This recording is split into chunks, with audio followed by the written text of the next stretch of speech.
Hey guys, this is Nick with Nick's Yard Care. So I want to show you, I meant to make a video earlier. We got to do some shrub trimming now, but what we've done here is cut all the shrubs in half. You couldn't even see the house.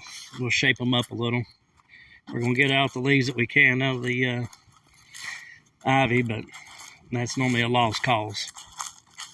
You can shape these up, it ain't much to it. We've been spending our day, you see the shrubs down through there. We've been running around to the dumps. We done spent 3.5 hours going to the dumps today. We still got another hour to the dump and half hour back because you got to take back roads because we're overloading the bed. Just wanted to give people a show what we're doing today. Hadn't made a video since last week. And we'll finish it here in a little bit with some pine straw being thrown on it. All right, y'all have a good one. All right, guys, welcome back.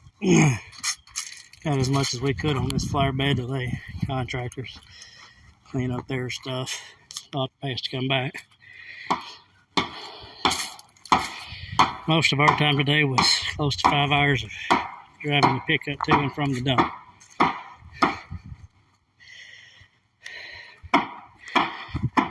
This house is going through a full rehab. Just trying to show you out here. Now, if you like what you see, like and subscribe, and don't forget to hit the notification bell. Tomorrow I'll be posting a pressure washing video. Y'all have a good one.